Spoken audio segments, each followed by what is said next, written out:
We're here at Front End Company. Woo! Have you thrift store shopped before? No, this is my first time. That's I'm awesome. super stoked. Hopefully we find something cool.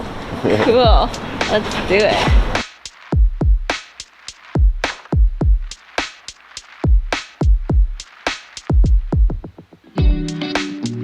Well, the moment was two Christmases ago, like right before COVID. The person I was in a relationship at the time, I would, show her my music. And she's like, why are you not doing this anymore? What's holding you back? And I didn't really have a fucking answer for that. So automatically that was a light bulb moment for me. I went on Amazon and I ordered a bunch of studio equipment at that time. And I was like, why am I not pursuing this thing that drives this intense amount of happiness for me, right? Like, music is everything for me. The creative process, I love it, everything. And then yeah, I got my studio equipment in like January, February 2020. I put together a mixtape within like a month, dropped it in April or so, and yeah, it was like Pats is back, baby. Yo, with those glasses, whole new PATSMUSIC, baby. Check it in. That's a Old Town Road. Yes, I think it's time to really switch up your style. I'm just Take kidding. it back to the roots. Yeah. I actually listen to a lot of country music. Really? Yeah, and people would never guess that about me for the most part. But I couldn't tell from your music. yeah, but like my grandpa introduced it to me at a super young age. Oh, that's so cool. So yeah, it's just always kind of been embedded in me. Like Shania Twain is one of my favorites. I saw her live. Oh, and really? that was like life-changing for me. It was sick. But yeah, like Shania Twain, I was still like a lot of Alan Jackson as well, like the classic country sounds. But yeah, I think a lot of people who make music kind of stay in this specific lane. Yeah. Whereas if you're listening to multiple genres, you get a different type of appreciation for the works, and it helps you with your own songwriting and own song-making abilities, I think. So yeah, I always try to keep an open mind with my music. Oh my God! Yeah, I know, right? This is Sid. So Hi. It's okay, yeah. I'm sorry, unconsensual videography.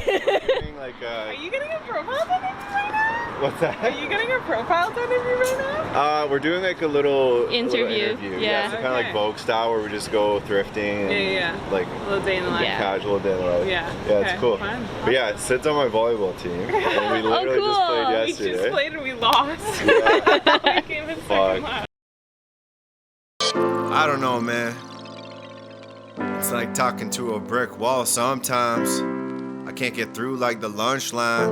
But shit, Joe, it's That's tough. So I have a catalog of like 30 released songs already. I think my favorite ones that I've ever made are probably songs that I haven't released yet. But if I was to pick a song that means the most to me in my current catalog, it would be That Old Chevelle. My art is something you're gonna be remembering when I'm gone. When I'm gone. So sing along when you listen. Enough with the whispering. And that was a song that's on my first album, Kingston Hill. It's kind of about starting over and being okay with that, and understanding that no matter what point in your life you're at, like how old you are, it's cool to like, start from the beginning again, like how I did with music. And yeah, it's like a feel-good type of beat. We made a music video for it that's on YouTube, and I got my little brother involved in it. So we filmed it in my hometown of Chatham, right behind one of the first homes that I ever lived in, at this place called Kingston Park, and that's where the album name Kingston Hill came into play. But yeah, my little brother was in it, and we kind of did some back and forth scenes where he was like the younger version of me, and then everything came together at the end. And it was just really wholesome and a fan favorite. So I would say That Old Chevelle.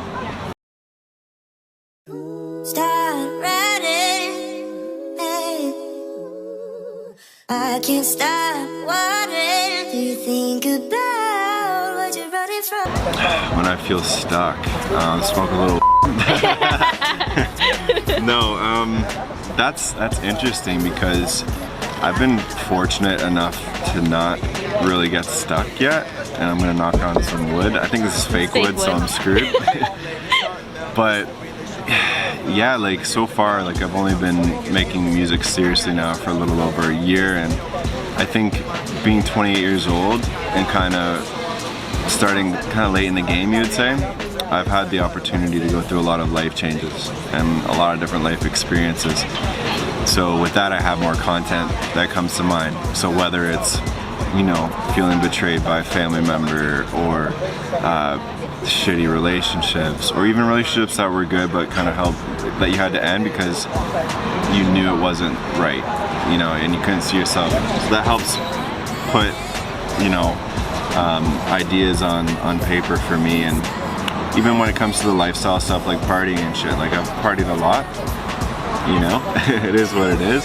I still like to have a good time, but yeah, that's kind of where it's fueled from. And you know, if I get stuck, I'm in one of the most beautiful places in the world right now, so maybe I'll just go take a walk to the beach, or you know, check out some mountains.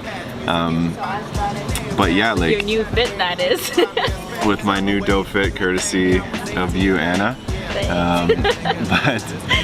But yeah, I've been fortunate enough not to really get too stuck at this point. But I think the more experiences people live and get outside their comfort zones, it will help them explain their story better. Which leads me to my next question. Success is putting out a product that you yourself as an artist are happy with at the end of the day. I think, especially within the mainstream industry, I find there's a lot of the same sounds, and I don't know because I'm not involved in the major scene that way, but to me it's like they're limiting themselves in a way, or not necessarily being themselves. So if I can put out music and content where it's just me being myself as an individual and people attached to that, that's my form of success. Like never selling yourself, you know? Most challenging part, I think, is like the expectations. There's a few things. So the expectations that you need to blow up overnight is really challenging, I think, as independent artists. And like even since I've got started, there's been artists that I found on Instagram or whatever, and I noticed that they don't make music anymore in a short year. So I think we set ourselves up with these expectations that you need to be, the next Drake overnight, instead of really embracing the journey and trusting the process of everything that comes with it. Like, it's beautiful being able to start at the beginning and like being shitty and then seeing your progress over time. So it's the expectations, and I also think the market saturation with music nowadays, because it's so easy to record yourself and upload shit on Spotify. Like they get 60,000 songs a day or some shit that are uploaded. So being heard that way is tough, especially when I pride myself on putting quality music out there, and sometimes I think it gets overshadowed by music that I might not necessarily think is industry standard. So art is art, and I think it's beautiful what people are doing, but yeah, it's very oversaturated, and you got to find a way to set yourself apart. And I think a big thing to win in that category is just finding something that makes you and incorporating it in your music and your brand, and that's what I'm trying to do.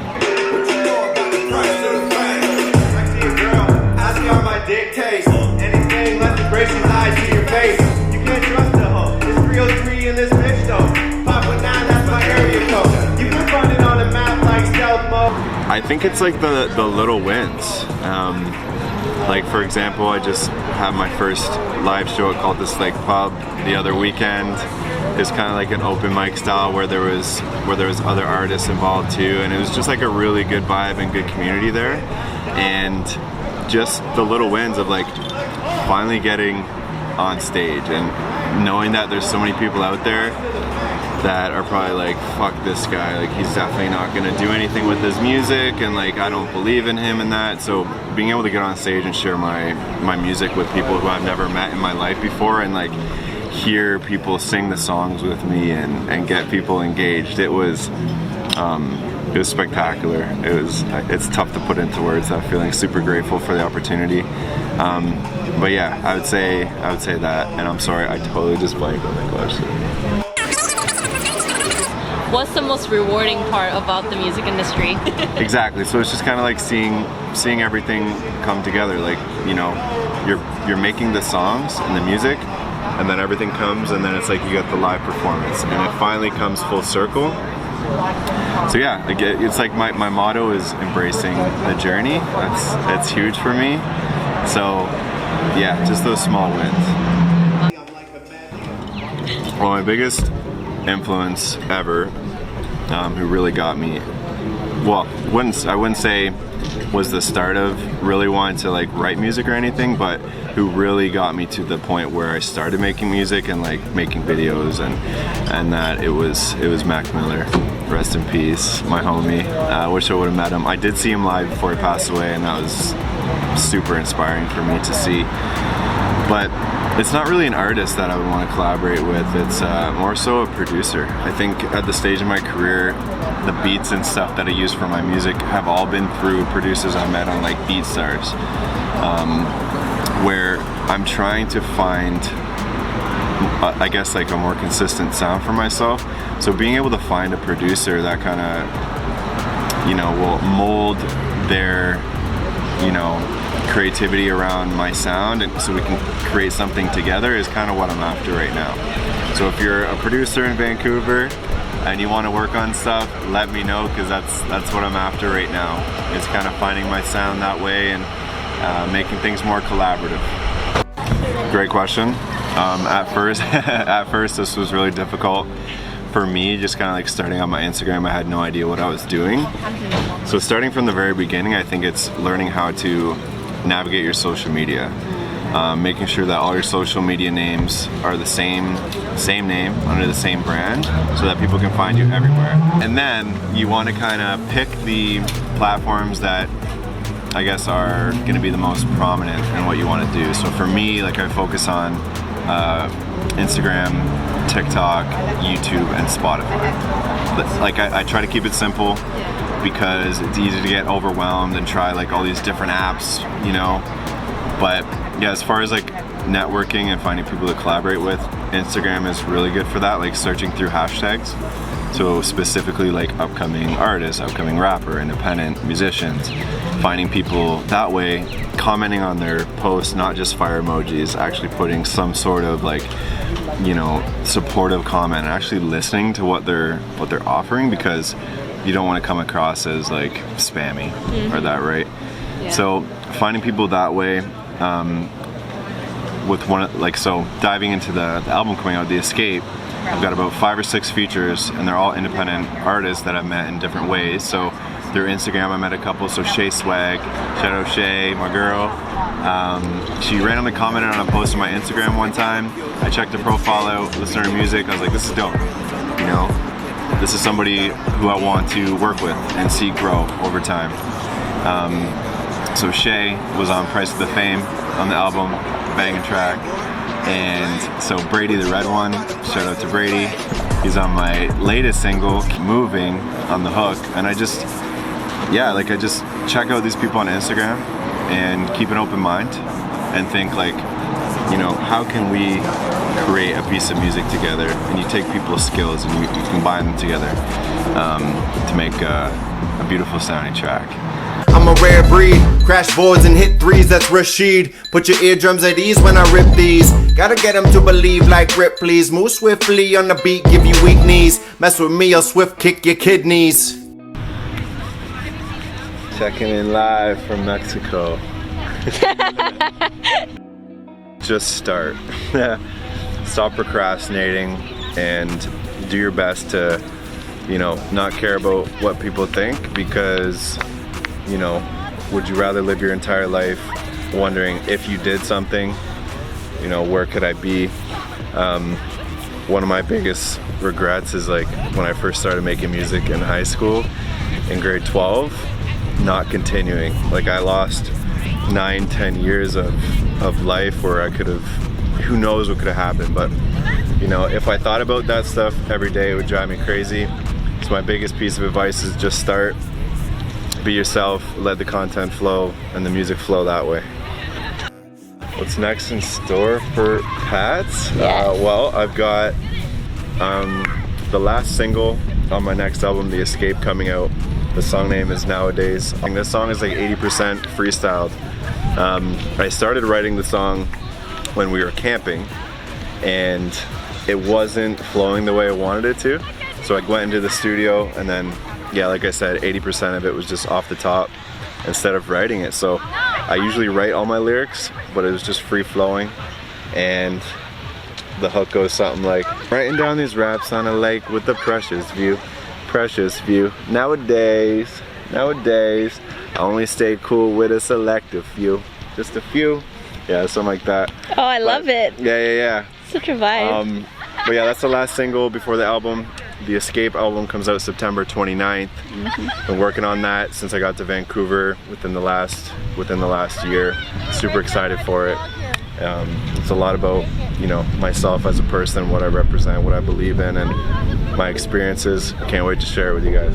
Awesome. Yeah. Well, I think that's a wrap for the interview. Thank you, Anna. It's been great. Appreciate you. Now I'm just gonna, you know, go get sunburned. Where's the cores at? When I was little, I just wanted to play hockey. Had a couple minor hobbies, couple shiners probably. Always had a couple cuties waiting.